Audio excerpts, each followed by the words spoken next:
Good morning बच्चों। आज हम पढ़ रहे हैं chapter 1 real number 9th class का।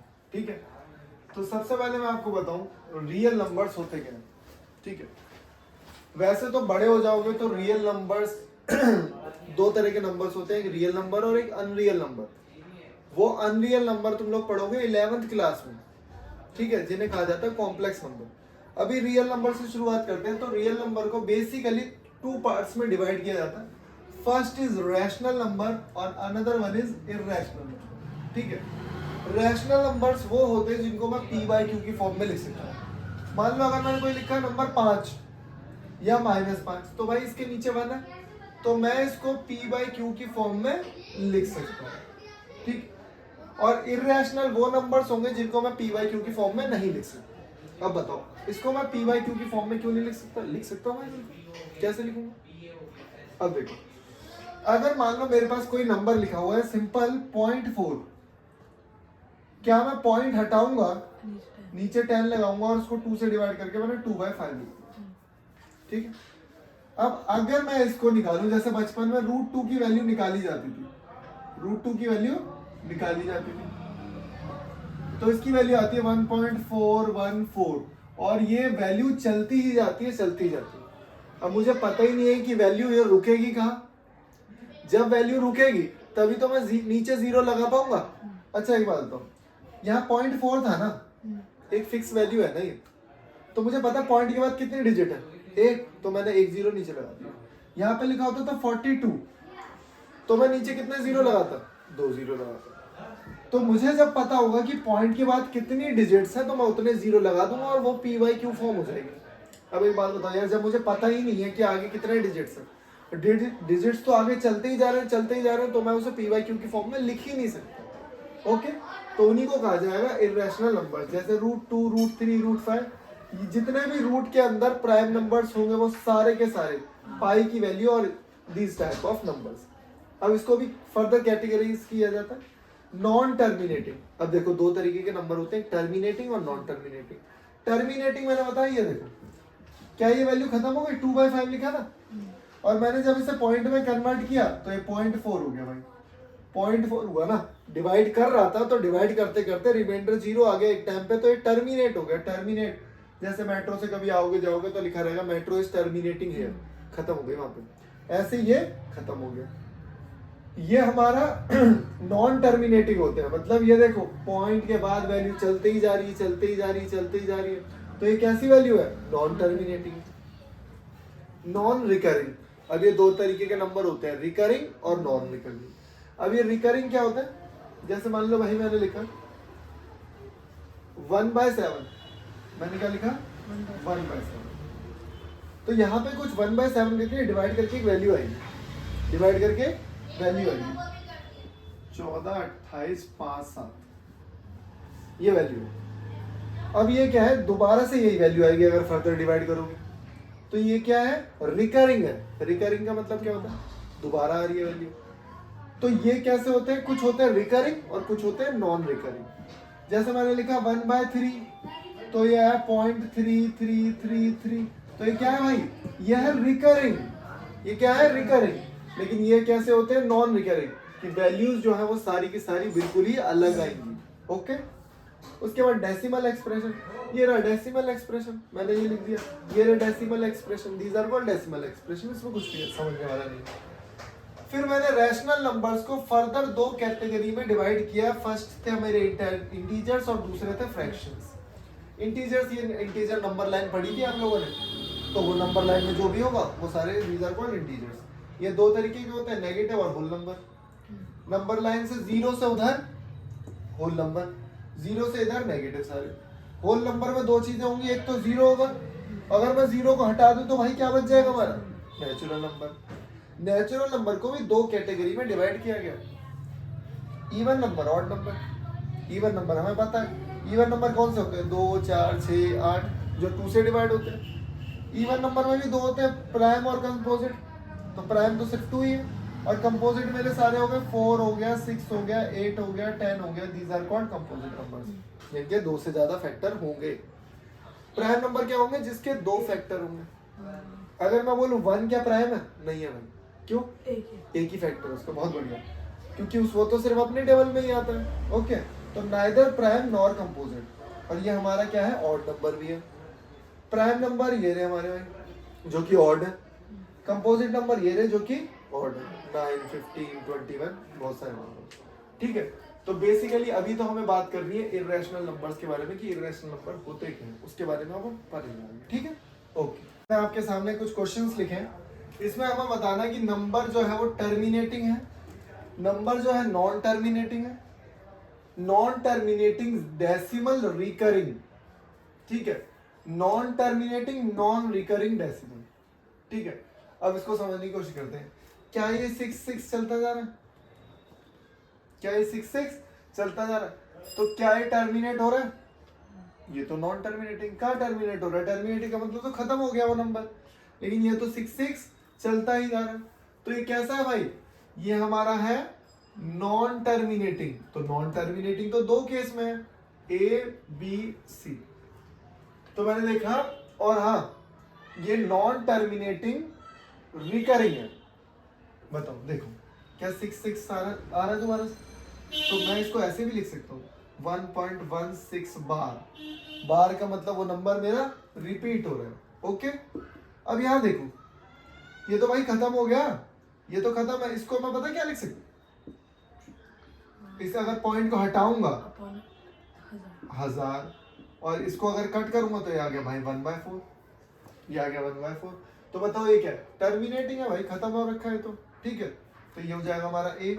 अब देखो 0.0100100001, तो मेरे हर 1 के बाद 0 की काउंटिंग जो है वो इंक्रीज हो रही है। तो मतलब यार इसका मतलब ये तो टर्मिनेट हो नहीं रहा क्योंकि डॉट डॉट लगा। अब नॉन टर्मिनेटिंग में 2 है, और ना ही ये रिकरिंग हो रहा है, मतलब रिपीट भी कहाँ हो रहा है, हर बार 0 बढ़ रहे हैं। तो हमें समझ रहे हो?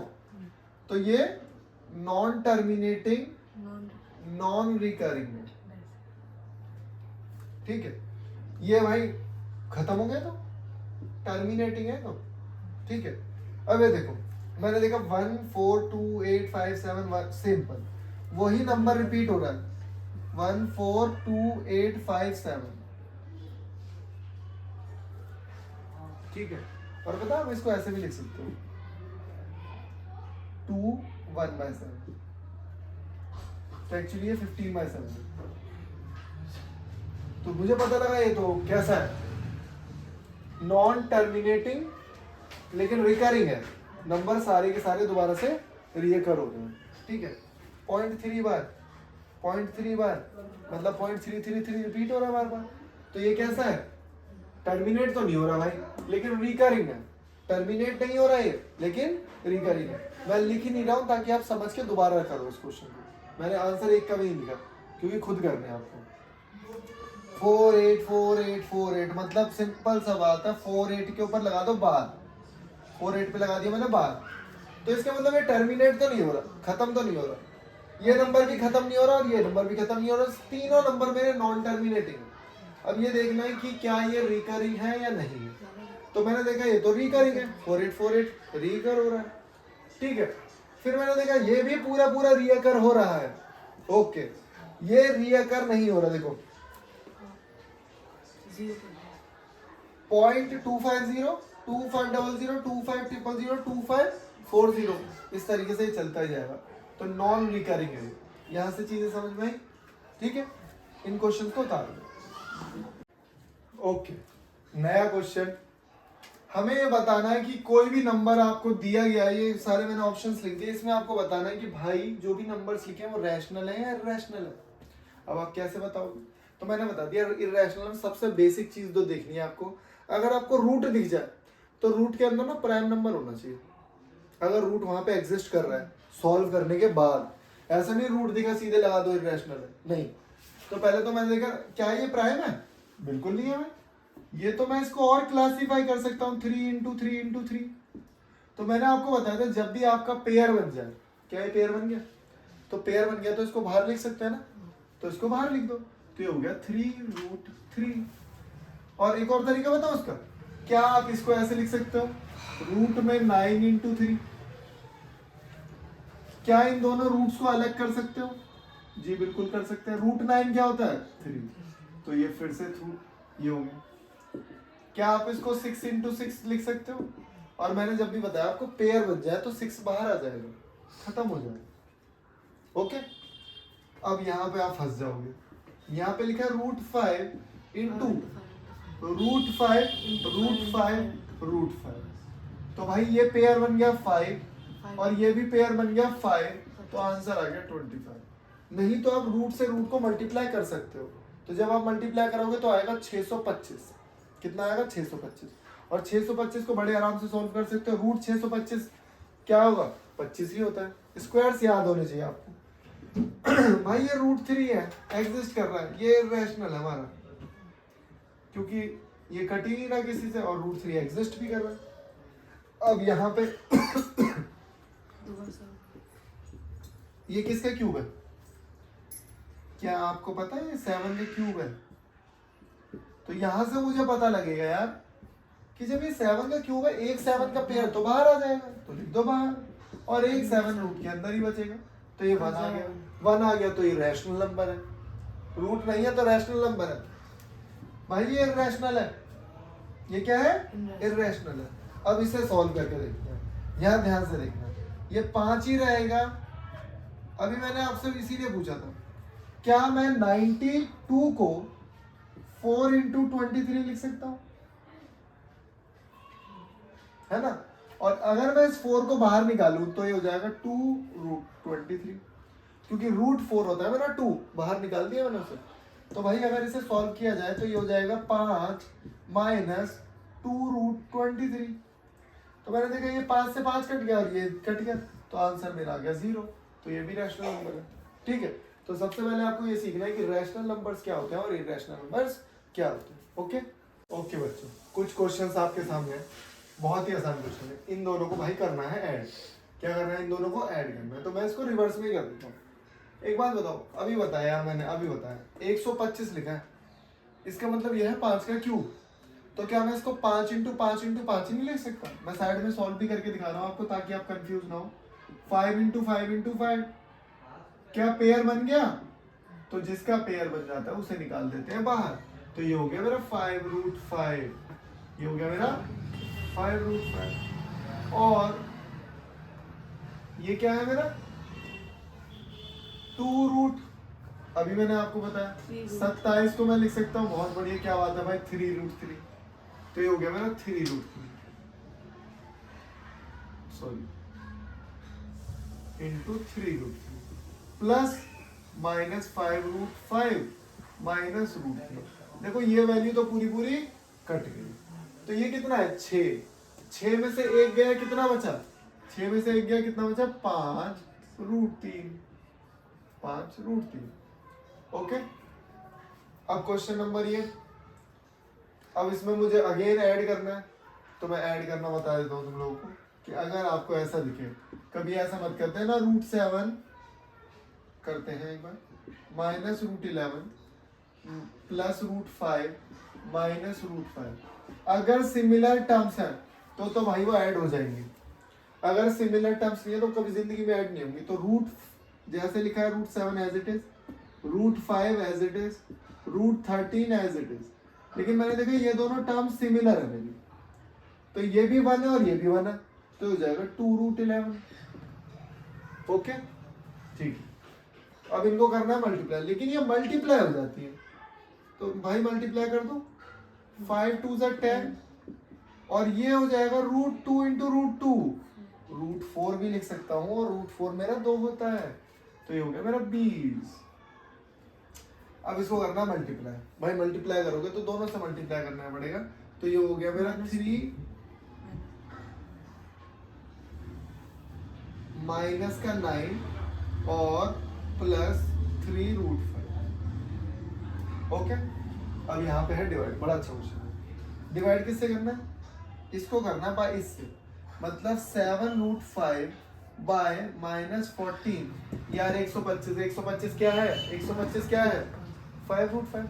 लिखो इसे 5√5। क्या √5 से √5 कट गया? ओके, 7 से ये कट गया, 2 आया, -2। ओके बहुत बढ़िया।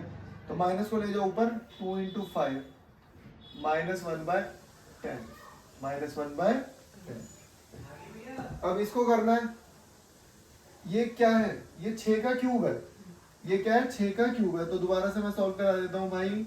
6 इंटू 6, क्यूब और स्क्वायर बहुत अच्छे से याद करो, तो ये होगा 6√6। 2 इंटू 6√6 माइनस 2 इंटू 3√3 अपॉन में 3। ठीक है, तो दो तरीके हैं बाय 3 करना है। या तो इस 3 को अलग अलग लिख दो दोनों के साथ, या तो इस 3 को दोनों के साथ अलग अलग कर लो। लो जी अलग अलग कर देते हैं, बाय 3 3 से 3 कट गया, यहाँ बचा 2√3 और यहाँ से ये कट हो जाएगा, कितना बचेगा 2 2 जा 4√6। ठीक है, अब ये प्लस नहीं है, इसमें से कॉमन लिया जा सकता है, लेकिन ये √6 है और ये √3 है, इसको यहीं छोड़ दो तो ये ठीक है। ठीक है, तो इन क्वेश्चंस को उतार लीजिए।